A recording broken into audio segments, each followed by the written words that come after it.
Quem vai começar falando, gente?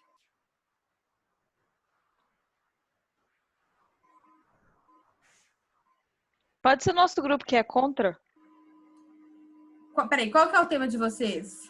a eutanásia. Tá, o certo é começar o grupo que é a favor, mas o pessoal não chegou ainda. Não sei. Eu quem que é o outro grupo. Mas tudo bem. Não é mais assim, até para poder primeiro, né, falar. Pessoal, quem é do grupo que é a favor da eutanásia? Tá me ouvindo, gente? Agora eu tô. É porque tava mutado aqui. É eu e o outro Gabriel que vai falar, não sei se ele tá aí ainda. Acho que não. Bom, só se tiver com outro número aqui que não seja o nome dele, né? Mas pode começar então, Gabriel. Você tem 15 minutos aí para expor, tá bom? Tá, beleza. Como a gente vai defender a eutanásia, né? Seria interessante a gente explicar mais ou menos para o pessoal que não conhece o que é eutanásia e os tipos que são de eutanásia. A princípio, existe a eutanásia mesmo. A eutanásia é quando você vai levar a pessoa à morte. Nesse sentido, é o seguinte, por exemplo, o que é feito fora em outros lugares que a eutanásia é permitido, eles existe um remédio específico que eles dão para a pessoa, essa pessoa dorme e dentro de 1 hora ela está morta. Isso é a eutanásia, você está causando a morte.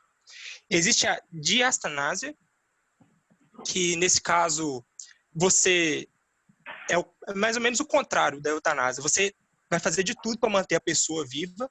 Então você vai dar remédios, você vai manter ela em equipamentos, em tubos, para ela ficar viva o mais tempo possível, independente do que ela está passando, do sofrimento, do desejo, qualquer outra coisa. Aí, nesse caso, você está fazendo uma eutanásia.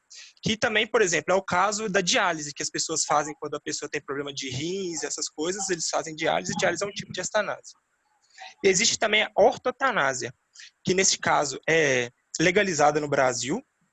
A ortotanásia é a eutanásia, na verdade, é quando você, por opção, não mantém a pessoa viva. Você não vai dar nada para ela morrer, mas você não vai atrapalhar o ciclo de vida dela. Então, por exemplo, a pessoa está com uma doença terminal, ela tem uma baixa expectativa de vida, então ela vai continuar com essa vida dela sem nenhum tratamento médico. O máximo que os médicos vão fazer, ou as pessoas, é dar um remédio para evitar a dor, evitar o sofrimento o máximo possível, mas você não vai atuar em nada para manter essa vida por mais tempo. Então, isso seria a ortotanásia, que no Brasil já é permitido, a Associação de Medicina Brasileira já aceita esse tipo de procedimento, e, na verdade a eutanásia por si só é considerada crime pela lei do Brasil, pela Constituição Federal. Ela é considerada como suicídio assistido, ou seja, você está auxiliando uma pessoa a suicidar, então entra no Código Penal como homicídio, e por isso que a eutanásia em si é criminalizada. A ortotanásia, que você não está atuando diretamente para levar a pessoa a óbito, não é crime. Então a ortotanásia é permitida. O Gabriel ia comentar alguns outros argumentos, mas eu vou falar aqui os que eu já tinha preparado também. Inicialmente, quanto à vida, a mesma encontra-se no capítulo do artigo 5º da Constituição Federal 88, constando a inviabilidade da mesma enquanto um direito fundamental. Ou seja, a vida é um direito fundamental e isso está na Constituição. Esse direito, segundo o entendimento do André Ramos Tavares, que é um professor de direito da USP, ele pode ser traduzido em duas vertentes: o direito ao indivíduo permanecer existente e o direito a um nível de vida adequado. E a defesa da eutanásia parte desse segundo ponto. É nesse ponto que a gente repousa a tese que é favorável à eutanásia.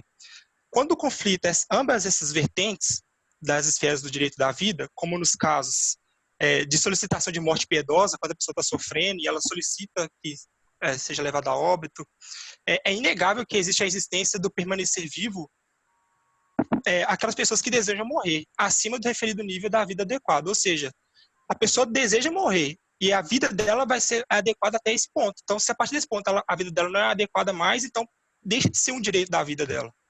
E, portanto, quando esse exercício do direito de viver esbarra na vida adequada, que seria a vida que ela está bem, vivendo bem, ou seja, uma vida minimamente digna, que vale questionar se viver é um direito ou passa a ser um dever da pessoa. Ou seja, se até que ponto que viver é o direito deixa de ser direito e passa a ser um dever da pessoa.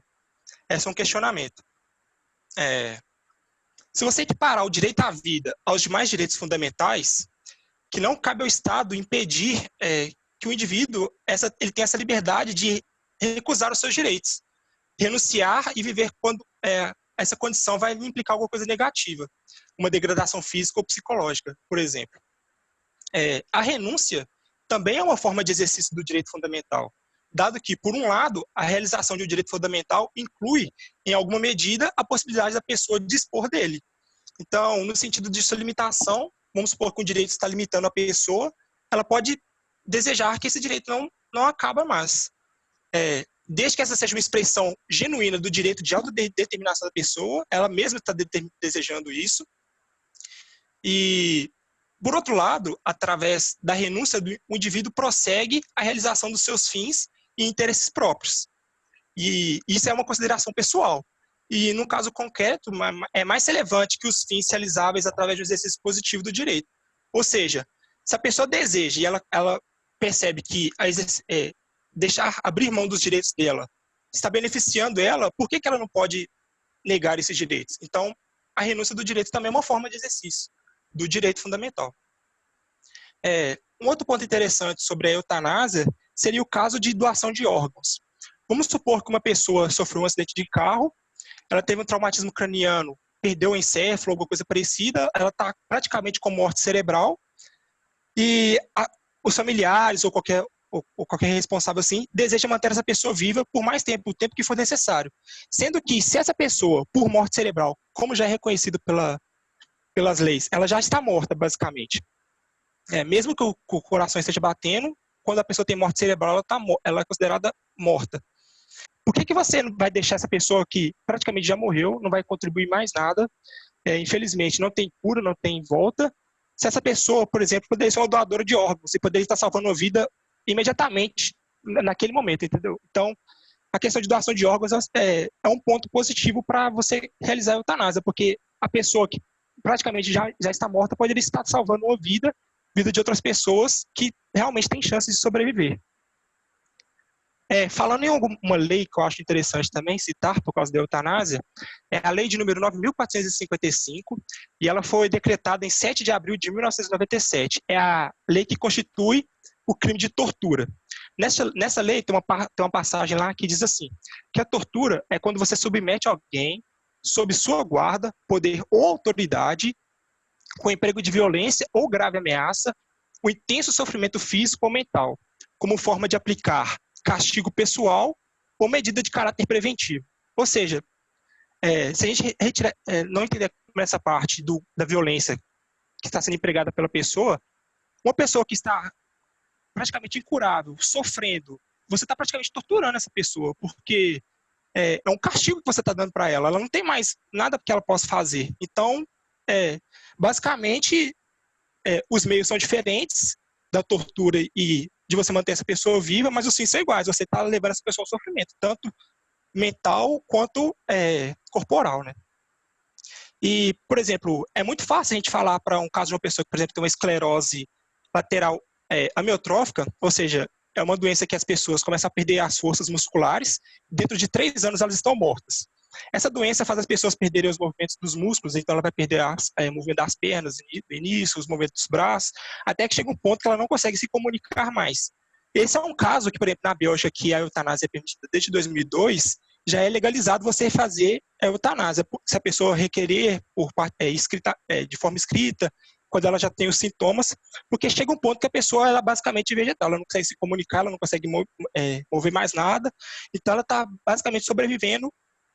Ela pode não estar sofrendo dor no corpo, mas mentalmente a pessoa vai estar em caso de depressão ou coisas parecidas.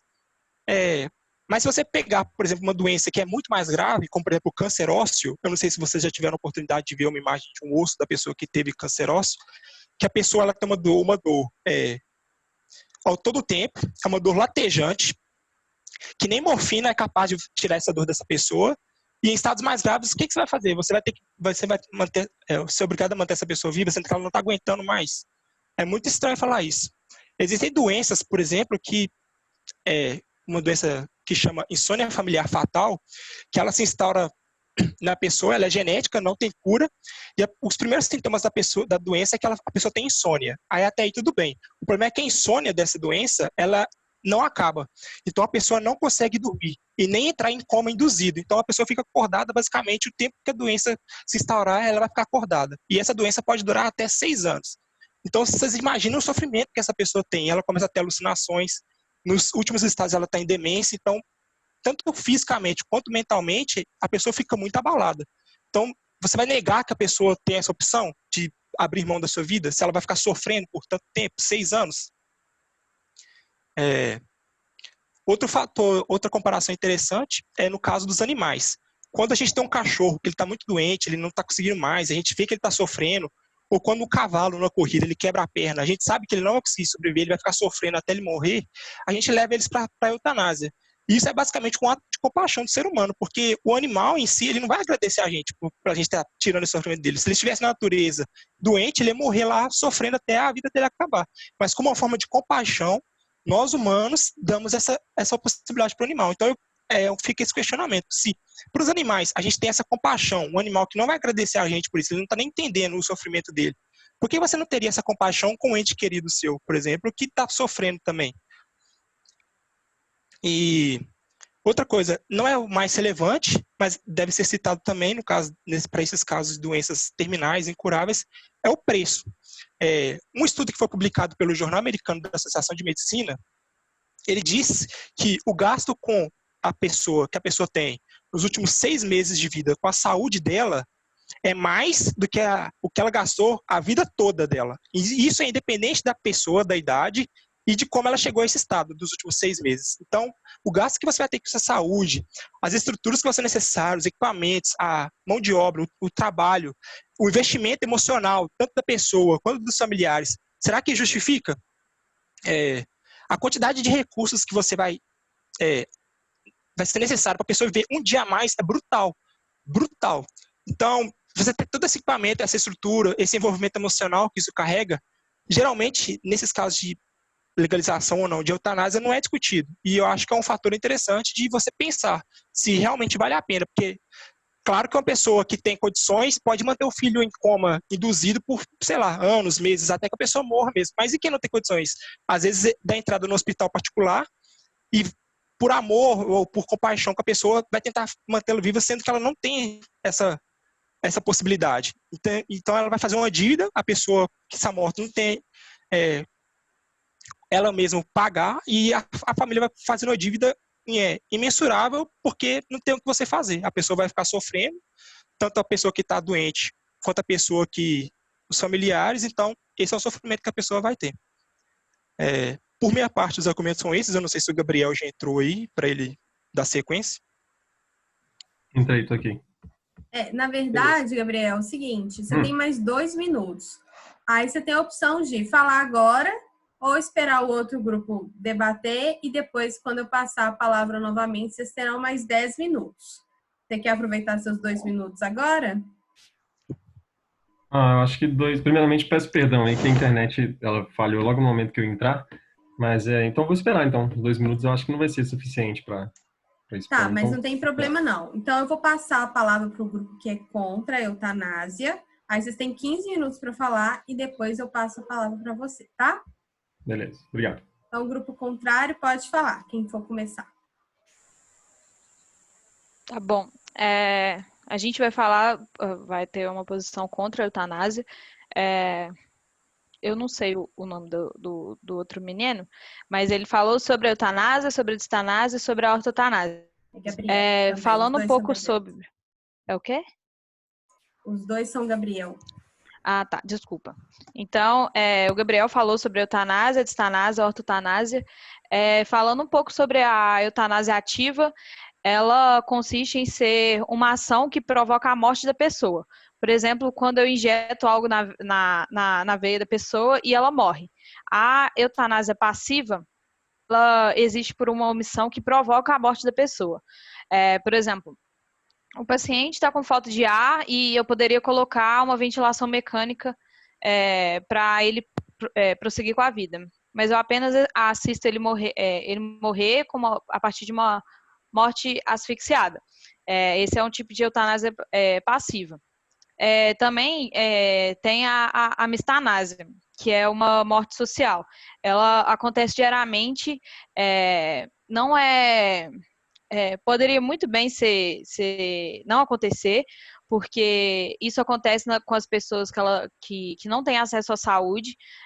Acontece diariamente nos corredores do SUS. As pessoas chegam, procuram atendimento, mas elas não conseguem e elas acabam vindo a óbito. Então, esse é a mistanásia. Tendo pontos contrários contra a eutanásia, o Código de Ética do Conselho Federal de Medicina, no artigo 31, ele dispõe que é vedado ao médico abreviar a vida do paciente, ainda que a pedido deste ou de representante legal. Nos casos de doenças incurável e terminal, deve ao médico oferecer todos os cuidados paliativos disponíveis, sem empreender ações diagnósticas ou terapêuticas inúteis ou obstinadas, levando sempre em consideração a vontade expressa do paciente ou na sua impossibilidade de seu representante legal. Então, nesse artigo, o Conselho Federal de Medicina é claramente contra a eutanásia, apesar, igual o Gabriel falou, a favor da ortotanásia, desde que seja o desejo do paciente.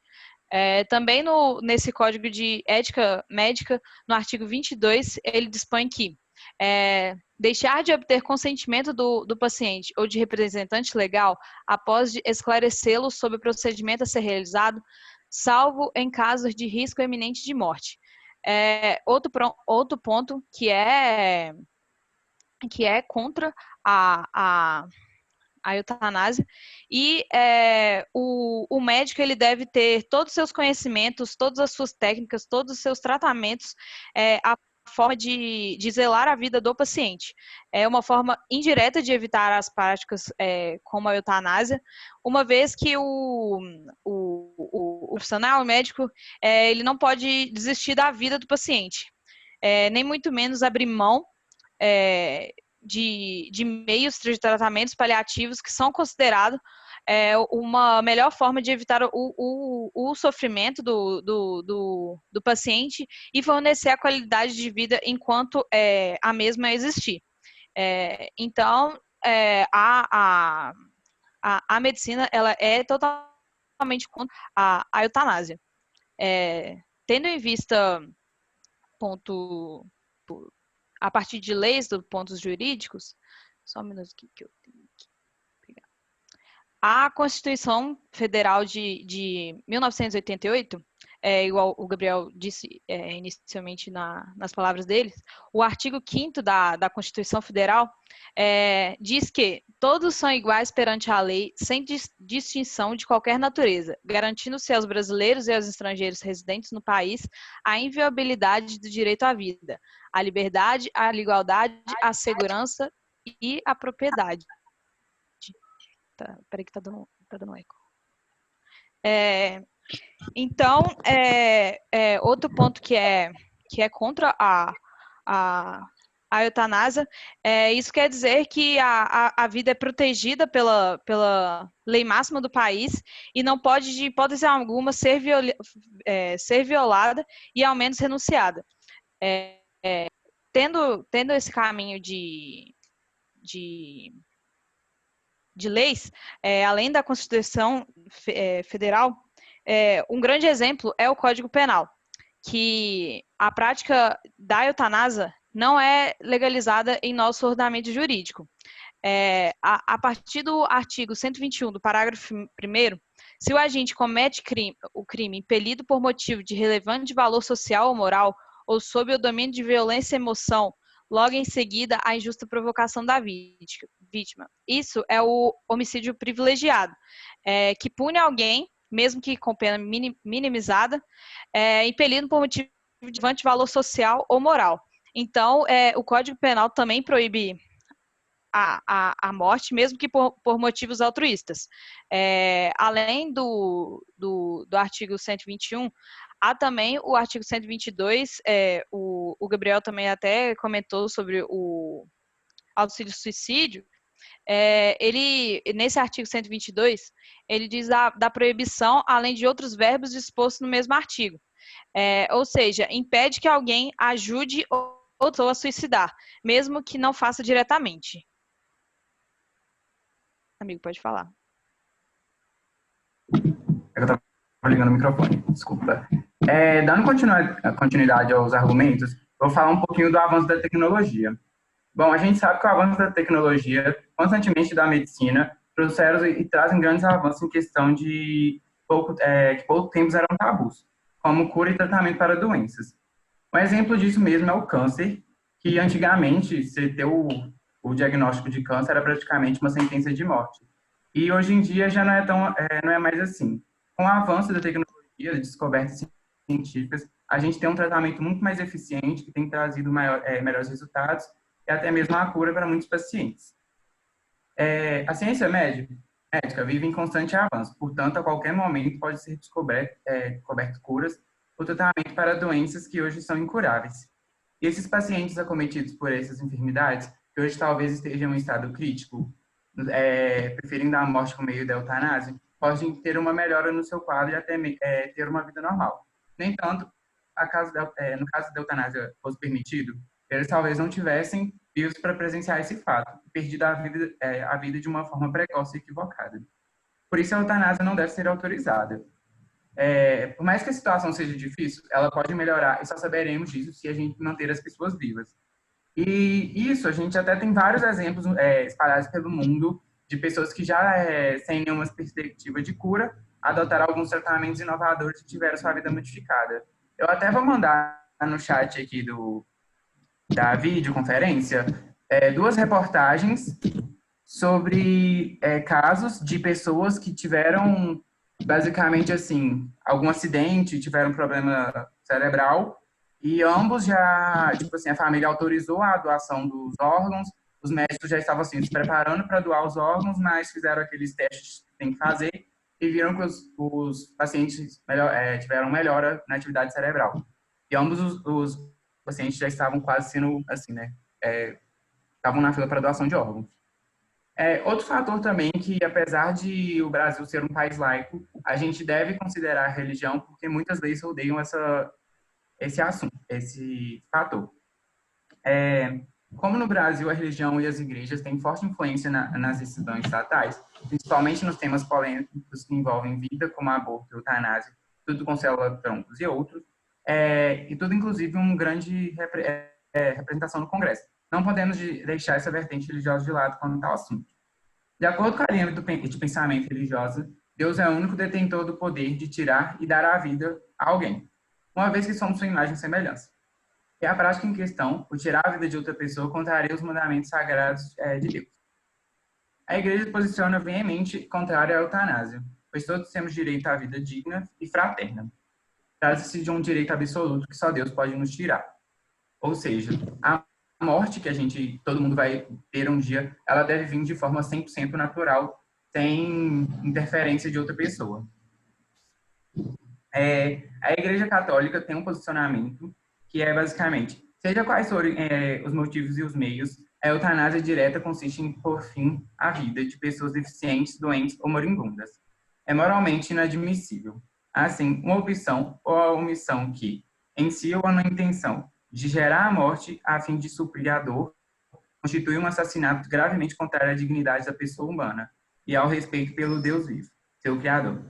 O erro de juízo no qual se pode ter caído de boa fé não muda a natureza deste ato assassino, que sempre deve ser proscrito e excluído. Mesmo quando a morte é considerada iminente, os cuidados comumente devidos a uma pessoa doente não podem ser legitimamente interrompidos. O emprego de analgésicos para aliviar o sofrimento dos moribundos, ainda que impregue o risco de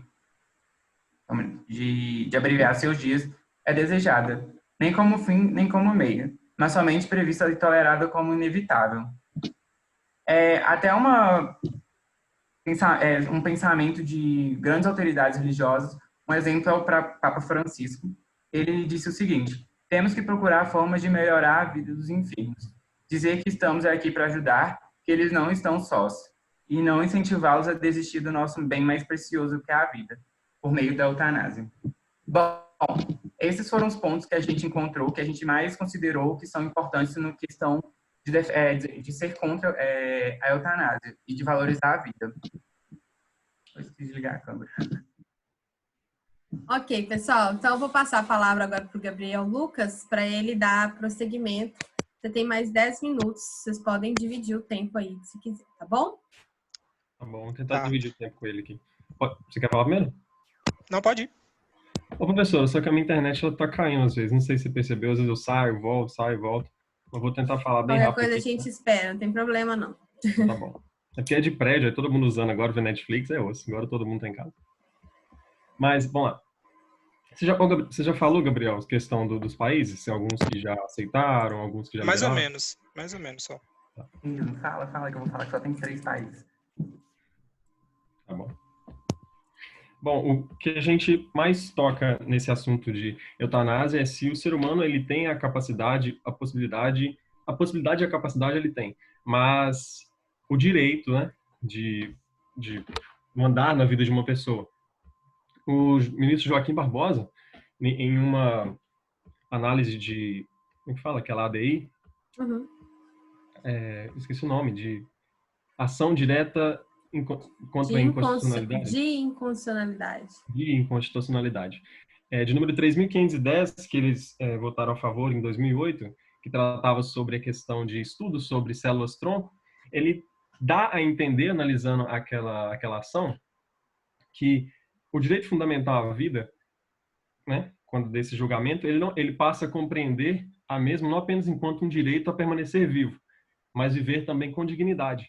Como também baseado pela fraternidade, esse direito ele se torna viver de modo adequado, esse direito fundamental da vida, e ele pode ser equiparado a todos os demais direitos fundamentais, de acordo com essa interpretação do ministro do STF, ex-ministro do STF, Joaquim Barbosa, que esses demais direitos fundamentais se igualam ao direito à vida e, portanto, ele é passível de renunciabilidade.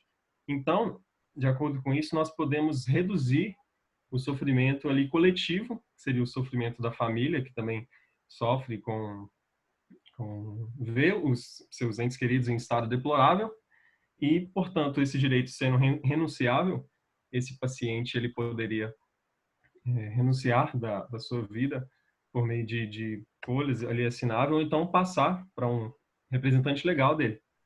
E vou falar mais algumas coisas aqui de alguns países que eles, inclusive, já liberaram, porque é importante nós abrirmos a nossa cabeça para a jurisprudência estrangeira também, né?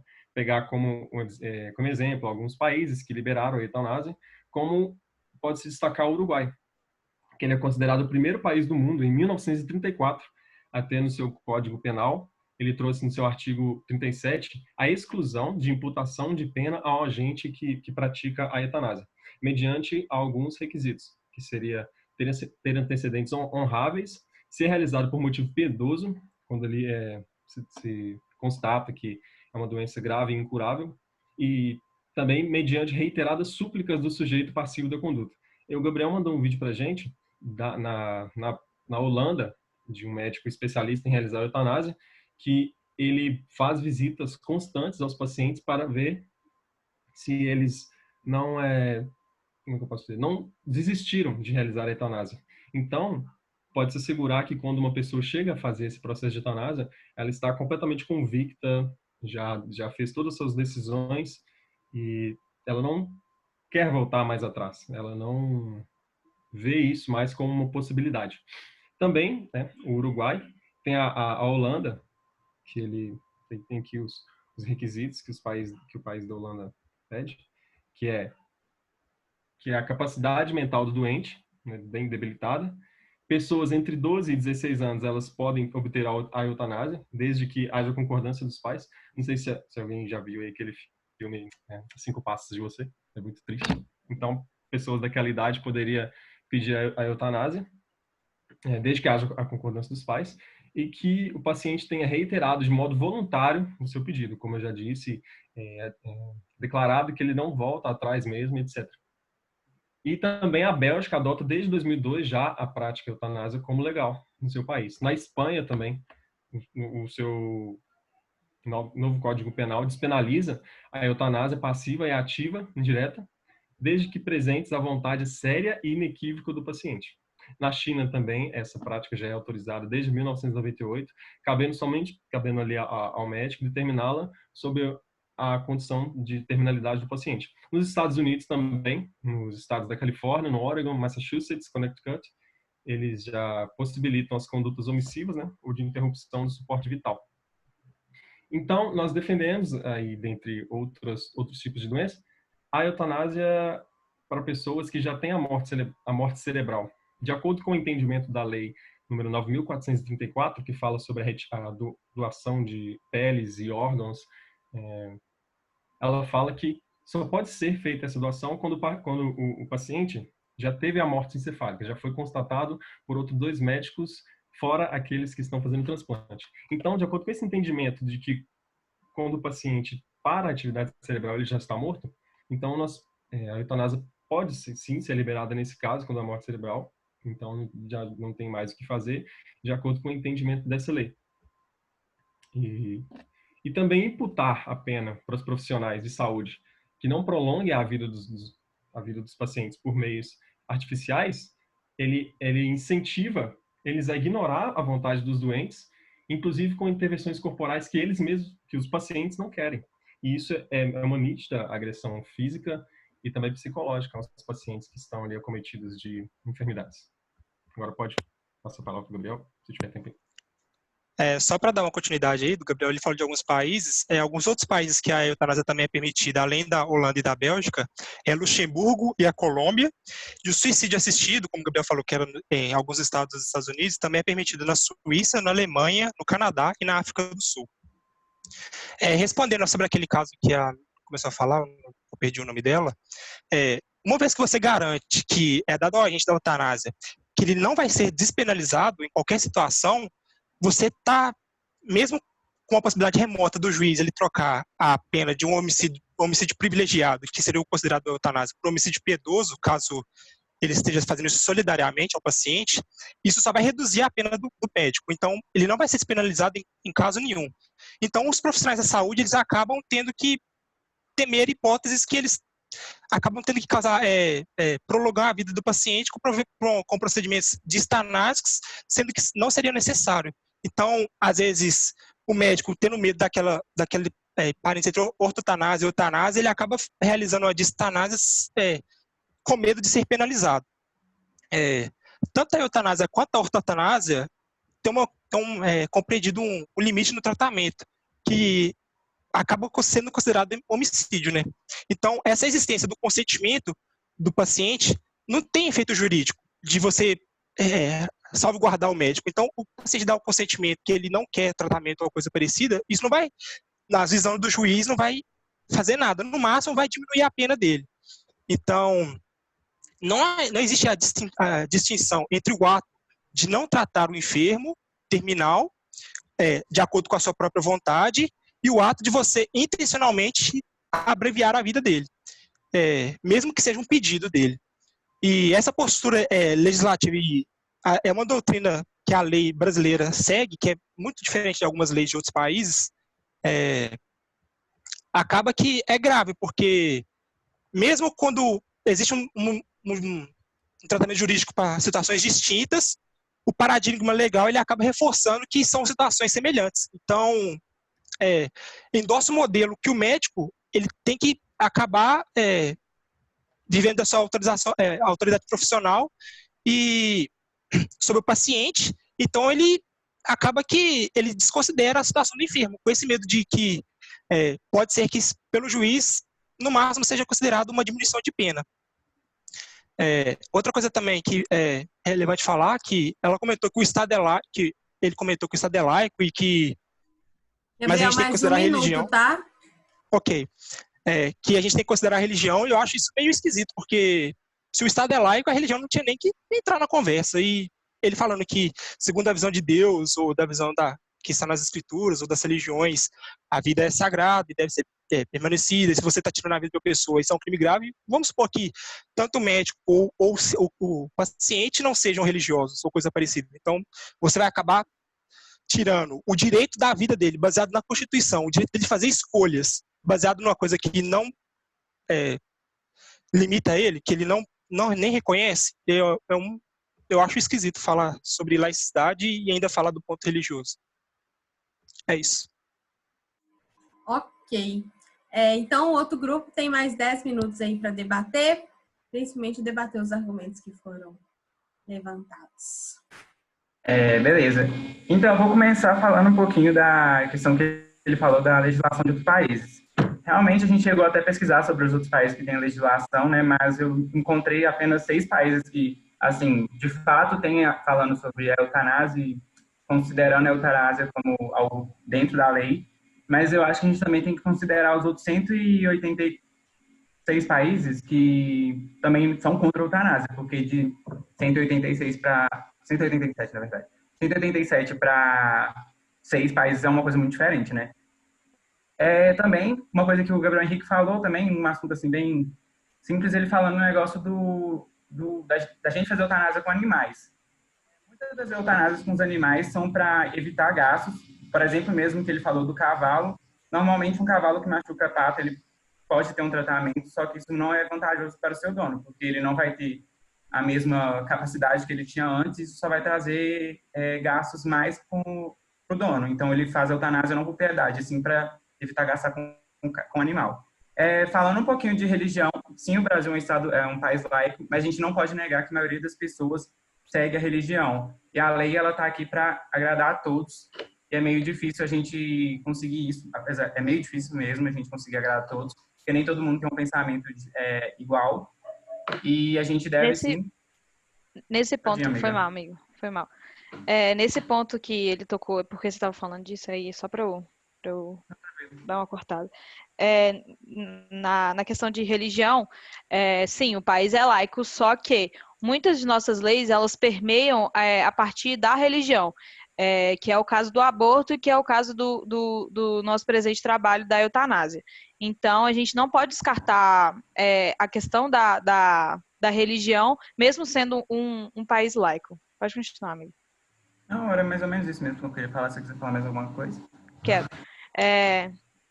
Dentre os pontos que o Gabriel disse, ele pontuou muito de doenças que seriam melhor as pessoas terem sofrerem a eutanásia, só que a gente pode trabalhar a nossa autonomia e no que diz respeito à vida da nossa própria vida.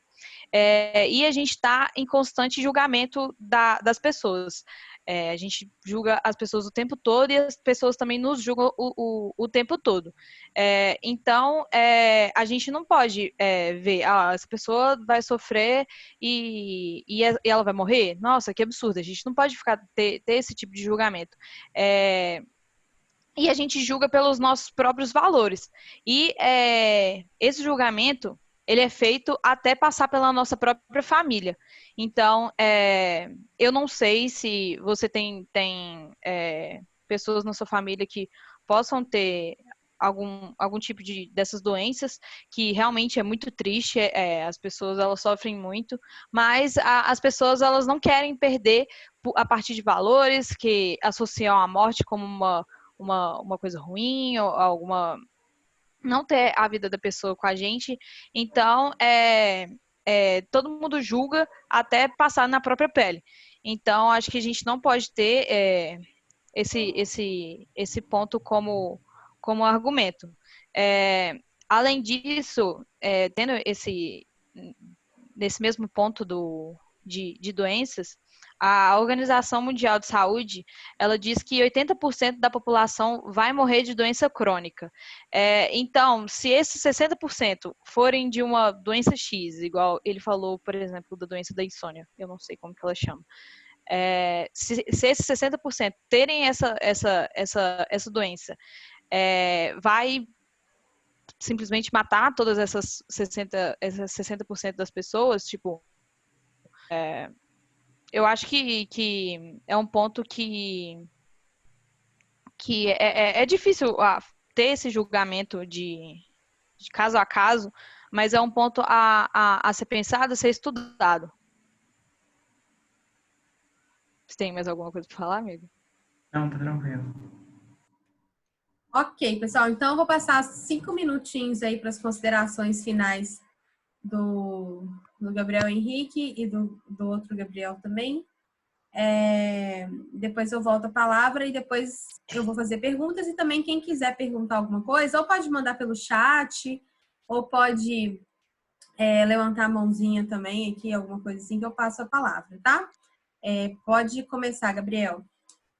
Tá, respondendo aos pontos aí que foram levantados, o primeiro que ele falou que é dos animais, que eles fazem isso para evitar gastos. Tá, no caso dos cavalos de corrida, com certeza, provavelmente, porque ali tá gerando dinheiro, e se o cavalo tá machucado, ele vai gerar, mas, por exemplo, no caso de cachorro, com certeza é compaixão. E eu acho que é insensibilidade falar isso. E tem outro ponto também. Se pro animal você tá querendo evitar gastos, e como aquela pesquisa que eu citei, nos últimos 6 meses da vida, você vai gastar mais com a sua saúde do que com os outros restos da sua vida, então talvez essa questão de gastos não se aplica exatamente para os animais. Sobre outro ponto que foi levantado, que o Estado é laico, mas a gente tem que tentar agradar a todos, e que isso é mais ou menos difícil, eu não acho que é difícil, eu acho que é muito fácil. Simplesmente você dá opção. E para você dar opção para a pessoa, você tem que legalizar a eutanásia. A gente está tratando aqui da eutanásia, não está obrigando ninguém a chegar num ponto que a pessoa está incurável, que ela vai ser obrigada a realizar a eutanásia. É a opção única e exclusivamente da pessoa. Em países que a eutanásia é legalizada, a pessoa tem que deixar por escrito, formalmente, que ela está concordando com a eutanásia. Ou algum responsável, quando a pessoa não tenha mais condições. Então, é fácil você agradar a todos, é só você dar opção para a pessoa, porque da maneira como é hoje, você não tem essa opção. Literalmente, se a pessoa está no estado que ela está sofrendo, ela vai ter que continuar sofrendo. Então, é um ponto que eu gostaria de levantar. Tinha uma outra coisa, mas eu acabei esquecendo. Aí, se o Gabriel tiver mais alguma coisa para complementar, eu acho que é isso.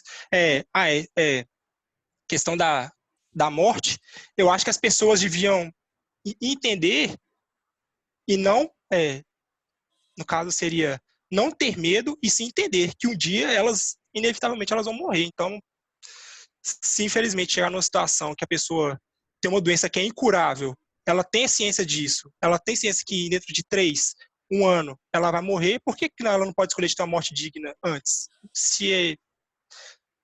A pessoa precisa entender isso, que ela vai morrer, e não ter medo disso. Se o Gabriel quiser falar mais alguma coisa. Quero responder uns pontos que foram levantados pela Yanara, foi antes de eu começar a falar, que ela falou que a medicina ela é o contrário, a questão da eutanásia, e citou alguns artigos e tal, só que o entendimento jurídico, eles mudam, né? No Brasil mesmo, nós já tivemos mais de 6 constituições, a gente não vai atentar ao porquê e tal, nem o motivo, mas os entendimentos mudam, e na medicina, por exemplo, não é unânime esse entendimento, porque o médico sul-africano, Christian Barnard, que foi o primeiro cirurgião a realizar um transplante de coração, ele ressalta que o principal objetivo da medicina é o de aliviar o sofrimento, não de prolongar a vida. E ainda acrescenta, meu conceito de medicina, a frase dele, meu conceito de medicina é de que os médicos deem aos seus pacientes uma vida boa, e a morte é parte da vida.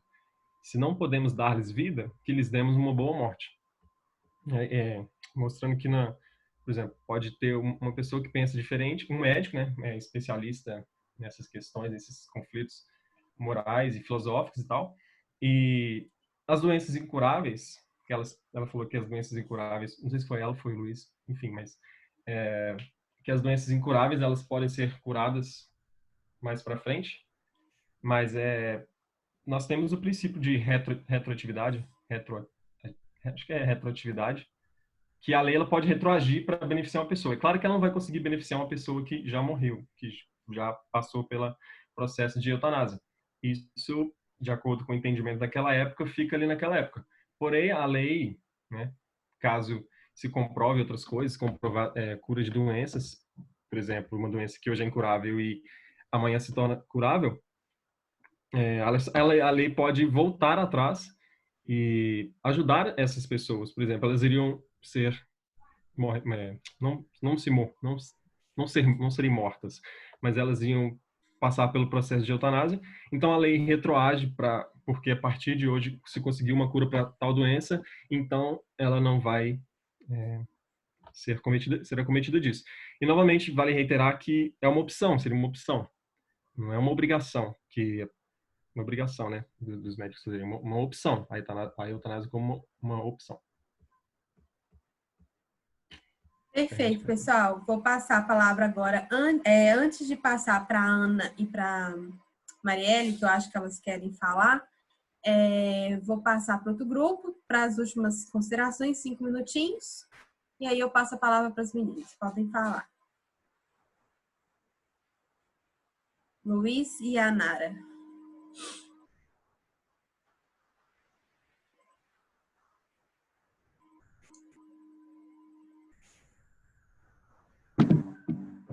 Bom, considerando aí o que foi falado, primeiramente esse negócio de agradar a todos, a gente sabe que não é fácil, não. Não dá simplesmente para dar opção, até porque se a gente der opção, a gente abre margem para muita coisa que, assim, de acordo com as éticas, não é certo. No mais, eu acho que é mais isso mesmo, a questão de seguir as leis. A gente tem várias constituições, sim, e a que a gente está agora, a gente tem que seguir. Não é nada. Foi mal, velho. A minha internet caiu Tá. aqui, então eu não peguei a parte final que a minha internet o Gabriel caiu aqui. Tá dando eco. Pode falar. O Gabriel falou da questão do artigo da medicina, mas o que eu falei foi que médicos, os profissionais médicos, eles não podem desistir da vida do paciente e nem muito menos abrir mão dos meios, dos tratamentos que ele pode levar para eles, considerados como a melhor forma de evitar o sofrimento e fornecer qualidade de vida o quanto ela existir. Então, eu não falei tipo que eles têm que dar de tudo para ter até a questão como que eu falo? Do sofrimento da pessoa, dar até a lei que eles comentaram. Eu não cheguei a pegar tudo que ele falou porque a minha internet caiu. Então eu tô um pouco perdida da fala final dele. Não tem problema. Também não tem muita consideração também, mais não. Ok, pessoal. Então, deixa eu passar a primeira palavra para a Ana. A Ana Macedo tá aí ainda? Tá. Ô, Ana, você quer perguntar alguma coisa? Você quer comentar alguma coisa?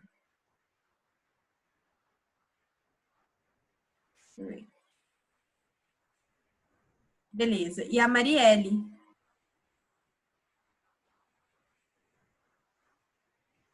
Oi, boa noite. Eu só queria levantar alguns pontos em relação quando eles falaram os animais. Eu acho assim que não é questão só de custos, é questão de também, uma vez que você olha e preza pela qualidade de vida do animal, da mesma forma que os médicos vão olhar de vida do ser humano. E sobre isso também, eu acho que você, como ser humano, como indivíduo, você deveria saber o que é melhor para você. Então, uma qualidade de vida de você ficar em um hospital sendo sustentado por máquinas, na minha opinião, isso não é uma vida que eu gostaria de levar, esperando assim a morte chegar naturalmente e degradadamente. Então, para mim, não seria uma opção. Então, acho que essa situação sobre a legalização seria igual o Gabriel falou, é você dar à pessoa o direito de escolha. Não é que eu vou obrigar a pessoa a fazer isso, não. seu estado está realmente crítico, então vamos aplicar esse método. Não, é ter um acompanhamento ali, um acompanhamento médico, no qual você decide por si próprio. Quero isso para mim, não estou feliz, estou sofrendo, enfim, e você tem essa opção de escolha, porque você ficar e tal sendo sustentado por máquinas, isso também gera custos. Eu acho que, né, do jeito que o nosso país você não vai ficar ali nas máquinas ali de graça. Então, isso é um ponto que eu gostaria de levantar. Excelente. Pessoal, mais Professora, alguém pode falar? só fazer um comentário rapidinho, ó, Claro. que eu lembrei aqui. Eles falaram aí da questão lá do familiar e tal, que ele tem que decidir junto com a pessoa. Eu sou meio radical nos meus pensamentos, mas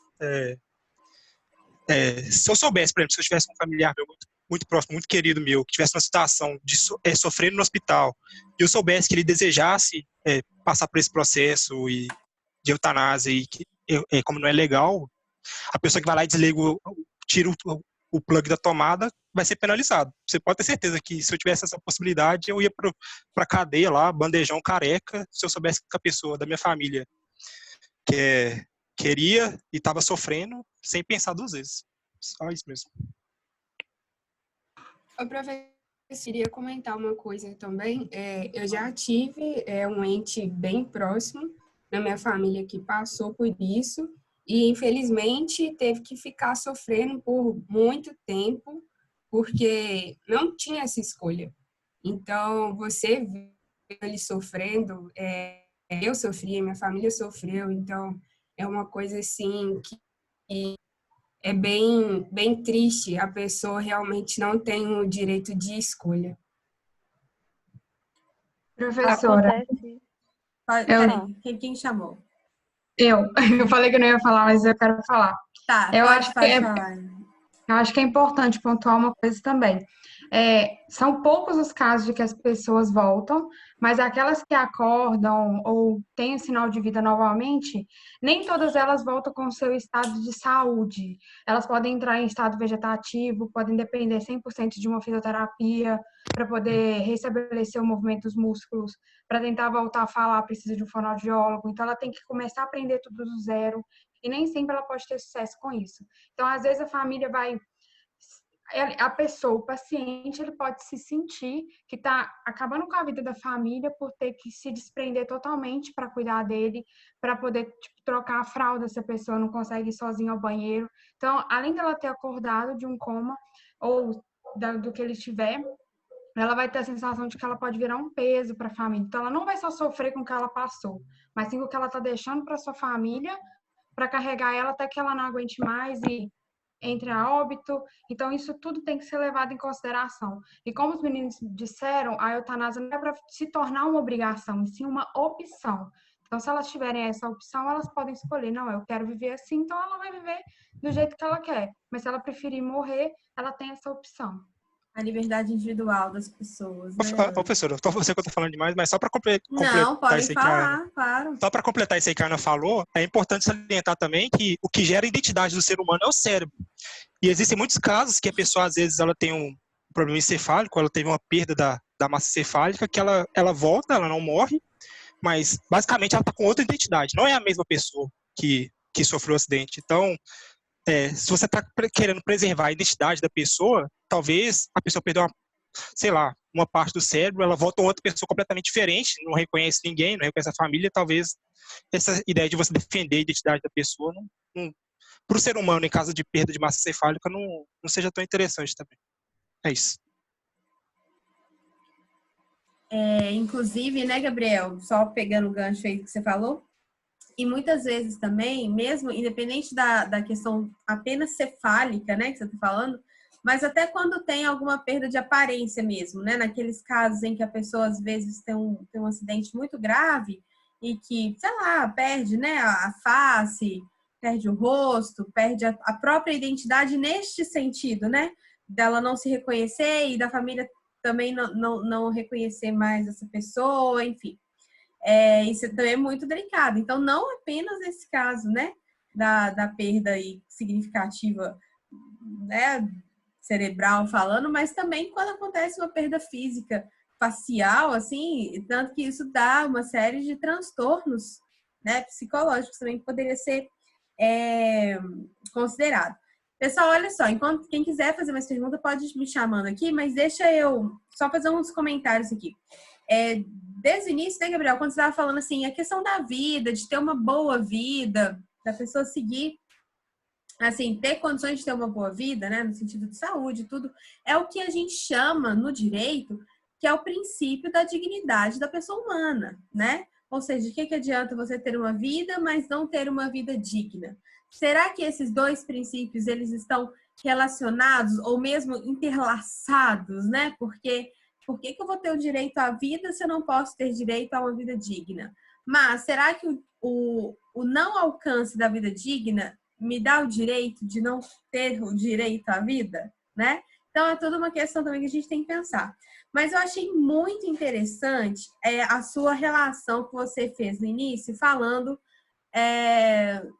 sobre a lei de tortura. Eu achei muito interessante essa pesquisa e essa ligação, né? De você pensar que uma pessoa que está ali numa vida, numa situação de quase morte, ou numa situação ali de indignidade perante as situações ali, né? Enfim, de doença, o que for, como que isso pode se assemelhar a uma situação de tortura, né? E que realmente, né, para aquela pessoa, às vezes o que ela está vivendo ali é uma situação de tortura. Mas aí, já pegando um gancho, inclusive no que a Marielle falou, a gente tem, vocês fizeram isso, outro grupo também, mas é interessante ter bastante claro a diferença entre eutanásia e o suicídio assistido, né?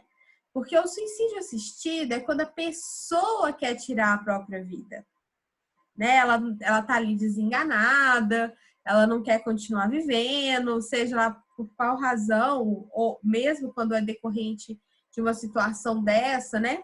Agora, olha só que situação. A eutanásia, a decisão, ela nem sempre cabe à pessoa, ao doente, né? Porque na grande maioria das vezes, inclusive, esse doente, ele tá ali, igual você mesmo falou, né, Gabriel? Em coma, ou mesmo que não esteja em coma, mas assim, não consegue se comunicar, né, não tem... Enfim, tá num estado ali de debilidade, né? Ou mesmo quando é tetraplégico, ou qualquer outra coisa, e quando tem essas doenças graves, né? Que pode... Perdi aqui meu raciocínio, pensei numa outra coisa e perdi o raciocínio. Mas essas doenças muito graves que pode ensejar essa vontade. Beleza, então o suicídio assistido seria isso. A pessoa, ela quer morrer, ela não aguenta mais aquela situação. Mas e na situação em que, por ela não conseguir se expressar, ou então por ela estar ali numa situação hospitalar e tal, os parentes, ou mesmo os médicos, nem tô falando só os parentes, ou mesmo os médicos, teriam que decidir pela vida ou morte dessas pessoas. Aqui, a gente não tá dando muita força para esses parentes, Gabriel? Dessas pessoas comuns, que podem gostar de mim, podem não gostar de mim, né? Decidir sobre a minha vida. Porque, beleza, a gente pressupõe, né, que existe amor em família, etc, né? Mas vamos colocar aí situações que são um pouco atípicas, mas que não, né, que podem existir com certeza, que quando esse amor inexiste. Quer dizer, qual é o momento que eu vou entregar a minha vida para pessoas que não têm a menor condição de decidir sobre isso? Então, assim, de todos os argumentos que vocês levantaram, assim, o grupo que é a favor, o que eu fico me questionando o tempo todo é como uma pessoa comum, né, pode ter essa decisão por mim, tomar a decisão, ninguém tá me perguntando, né, se eu quero estar ali ou não. Então, eu acho isso muito complicado, né? E a propósito, só para já seguir o comentário aqui, na Suíça tem um grupo, isso aí foi uma outra aluna alguns semestres atrás, que ela tinha uma irmã que morava na Suíça, e ela me falou sobre isso. Tem um grupo lá que chama Exit, que ajuda brasileiros a irem para a Suíça para essas práticas, né? Ou do suicídio assistido,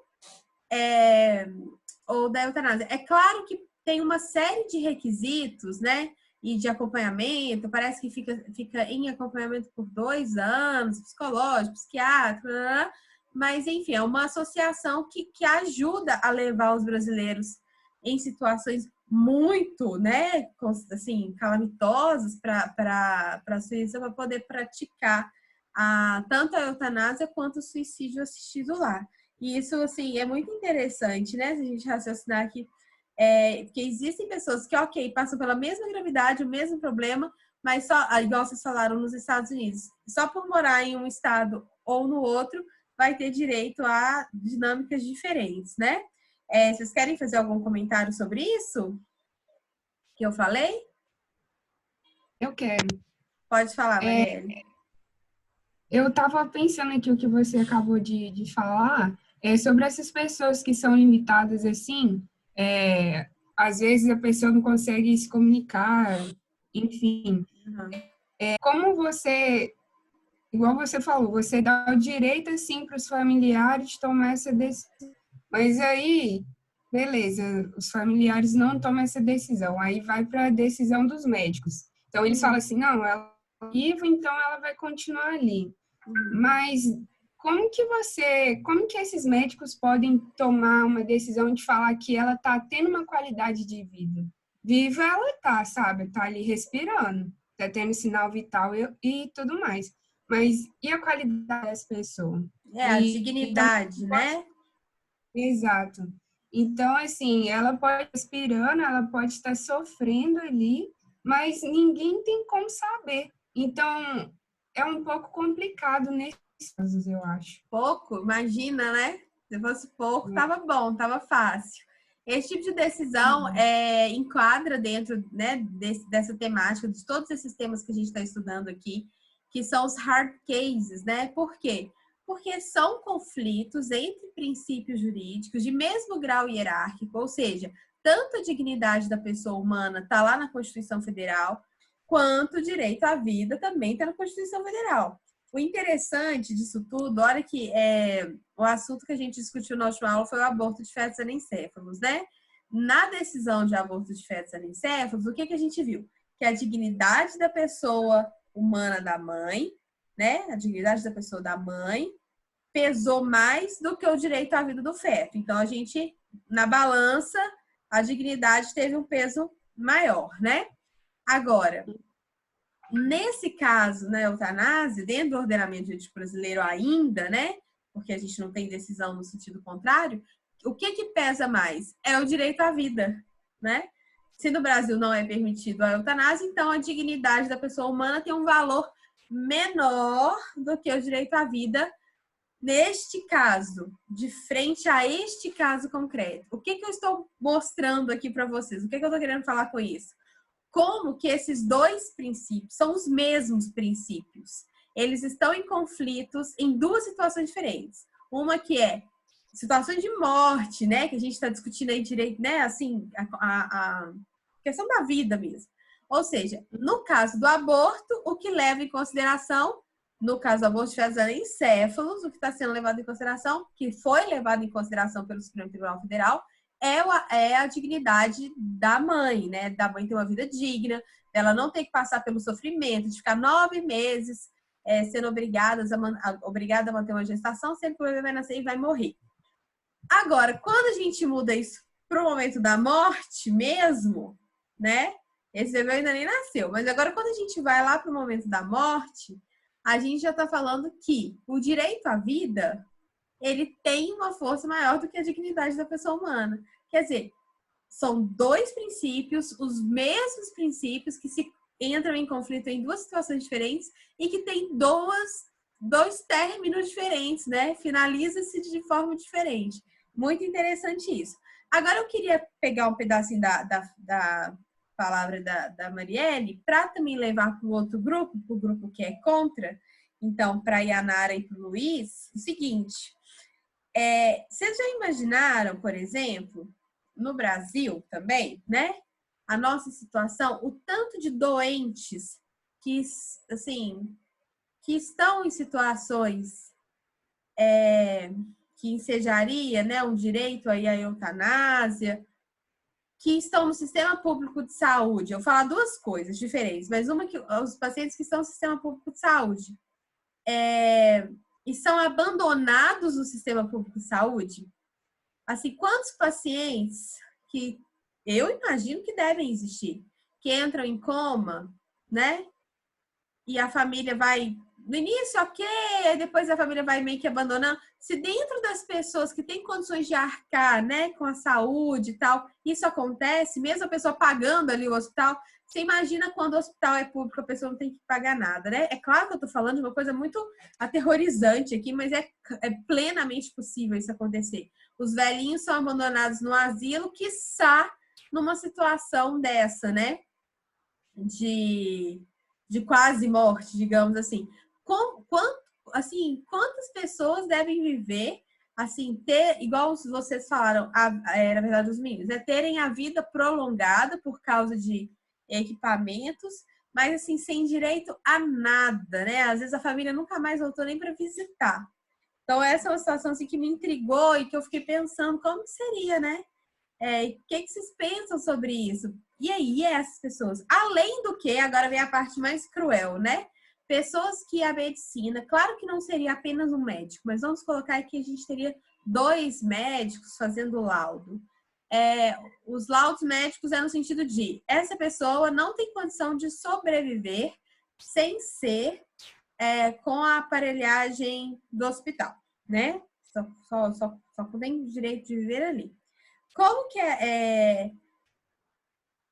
vale a pena? Olha, assim, é até ruim falar o que eu vou falar, mas assim, olha que gasto público para o Estado, né? Esse leito que poderia estar sendo utilizado para recuperação de vidas, vamos dizer assim, viáveis.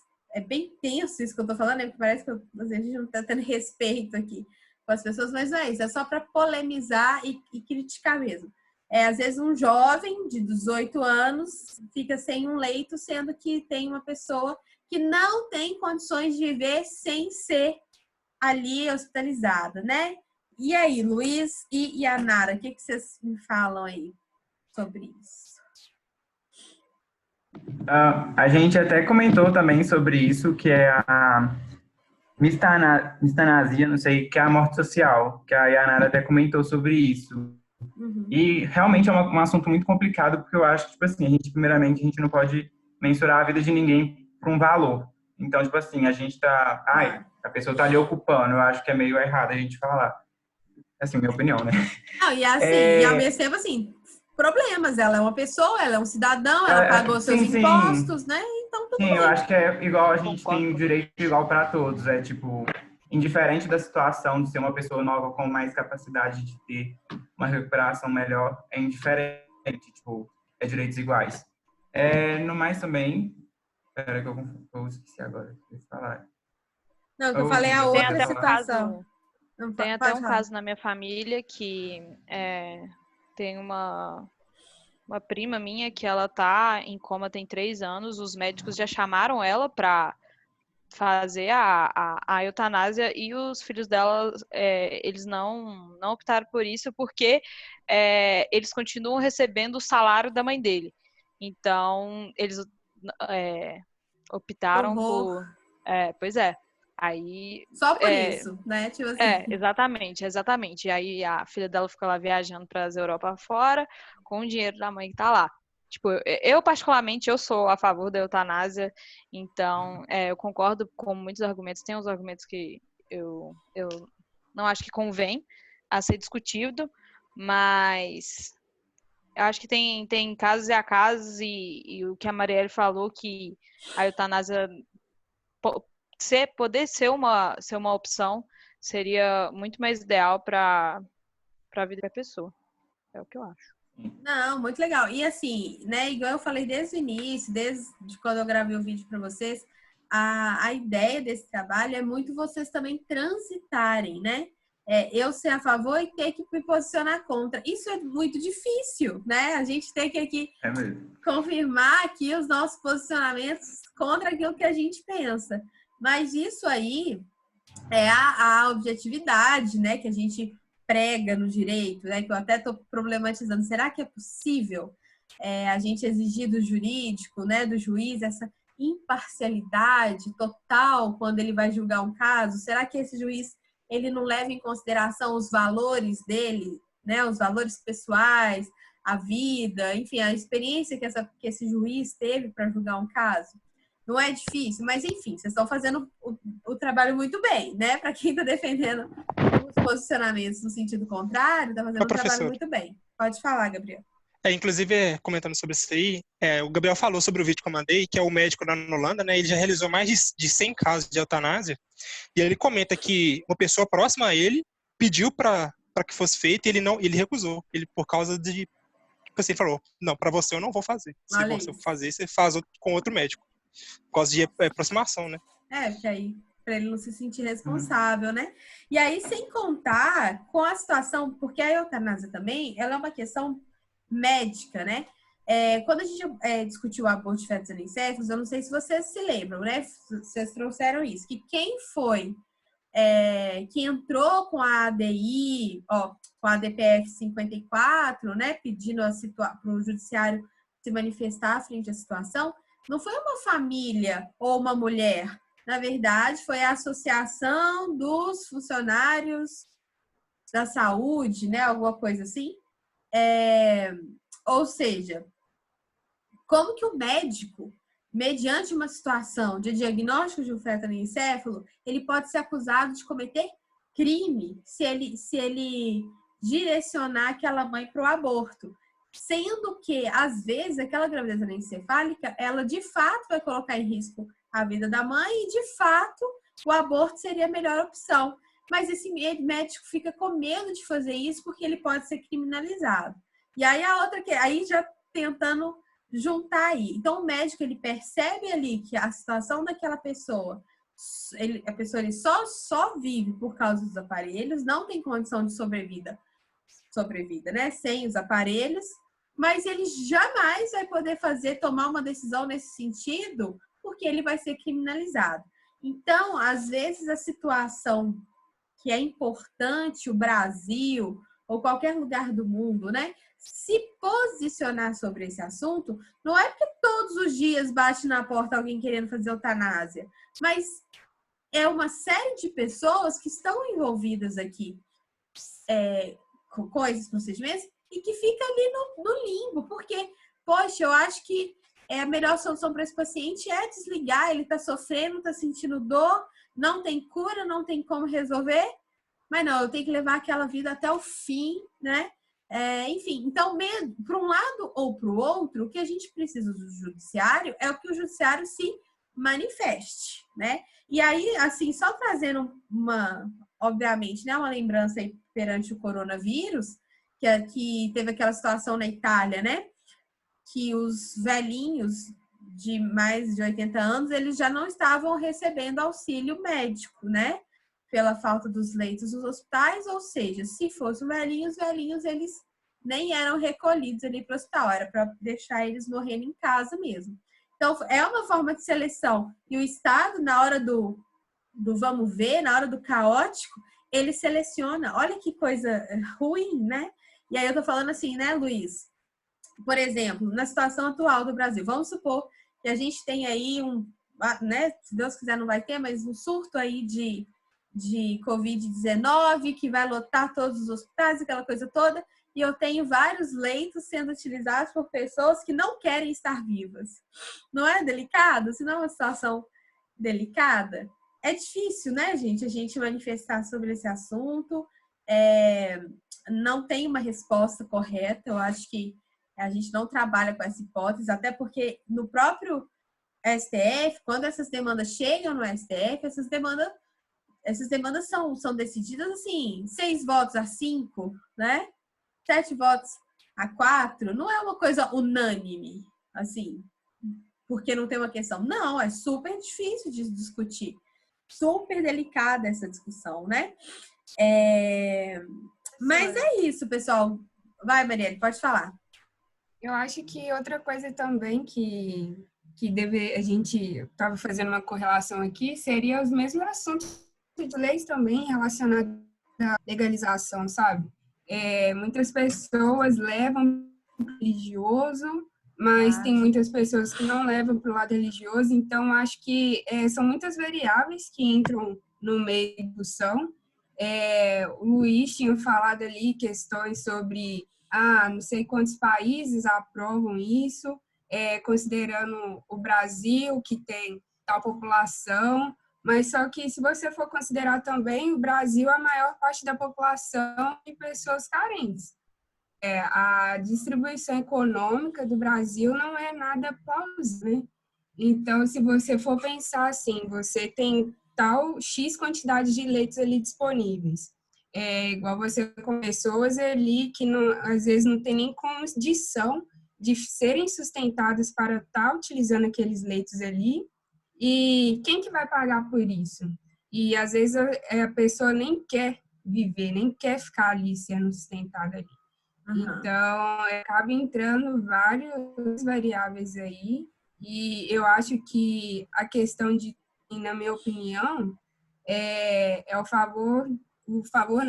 o direito de escolha. Tanto em relação aí, outro tema também que é bem discutido e é bem polêmico é a legalização das drogas. Eu acho que, assim, a pessoa tem direito. E é engraçado que a gente fica discutindo os direitos em cima de outros direitos e acaba tudo se divergindo e chegando a lugar nenhum. Mas aí a gente volta naquela discussão que a gente até teve um pouquinho aqui, enfim, numa aula sobre a quarentena, né? Aí a gente volta sempre nessa discussão. Em que momento que a liberdade individual, ela sobrepõe ou não deveria sobrepor as necessidades sociais, né? Então, assim, e é outra coisa, porque a gente pensa que as pessoas, porque a gente pensa em pessoas esclarecidas, né? Que elas têm essa condição de entender a gravidade que elas estão ali. Então racionalmente, elas decidem por serem submetidas ou a uma eutanásia ou alguma coisa parecida.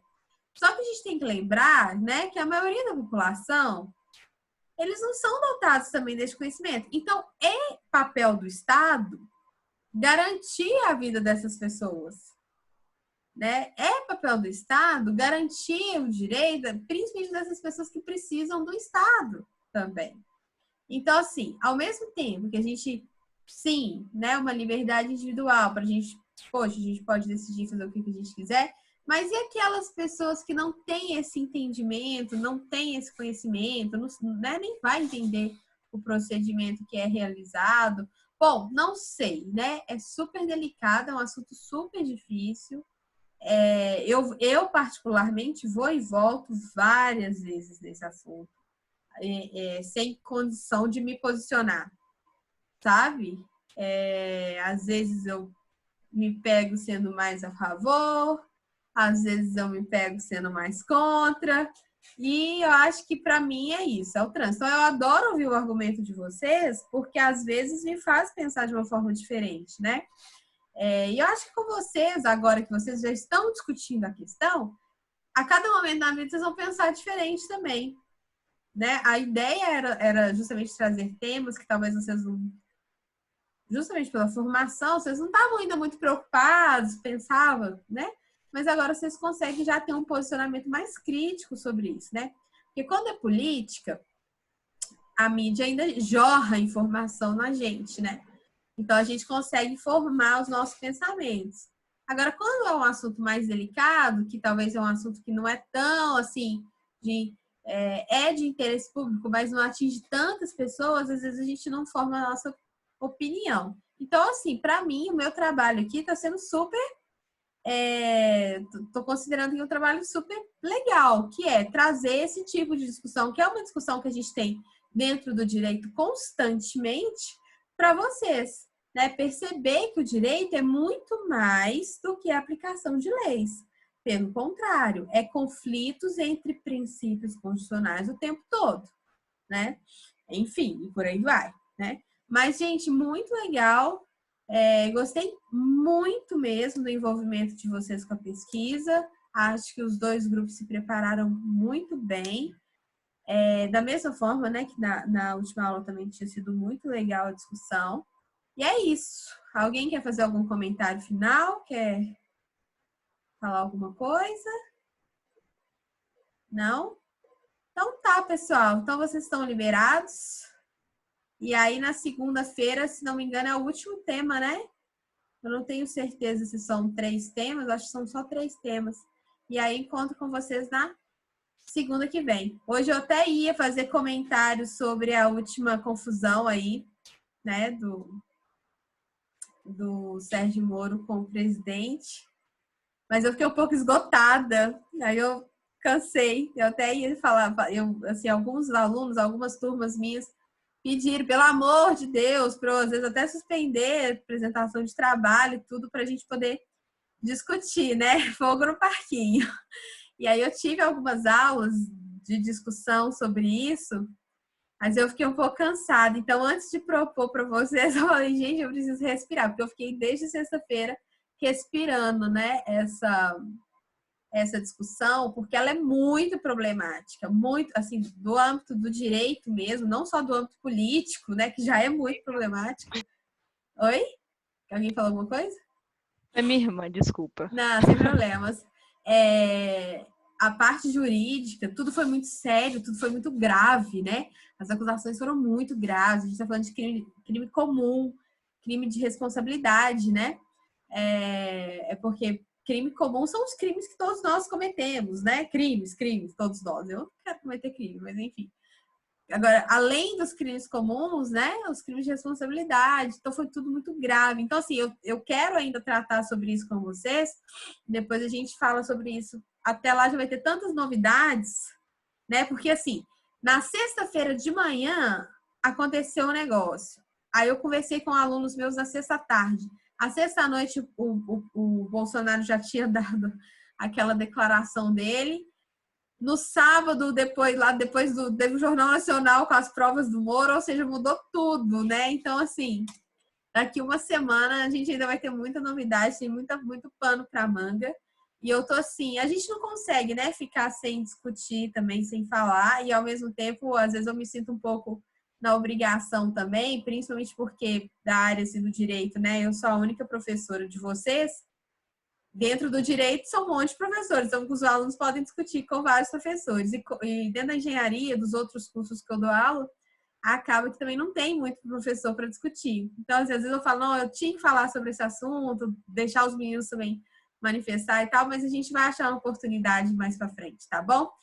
Para quem perguntou, Fernanda, o trabalho não é para a semana que vem, a parte escrita é para outra semana, tá? A semana que vem a gente ainda tem a apresentação do último grupo, então a parte escrita é para outra semana, tá bom? Porque eu acho que eu tinha colocado no dia 4, mas como teve o feriado da semana passada do dia 20, então, na verdade, o trabalho mesmo vai para o dia 11 de maio. E aí, depois, lá para o dia 25, a gente vai ter outro trabalhinho, mas aí eu mando para vocês também pelos nossos contatos aí, porque a gente ainda tem os 20 pontos, né? Além desses 40 pontos, a gente ainda tem 20 pontos e a prova final, tá bom? Então é isso, pessoal.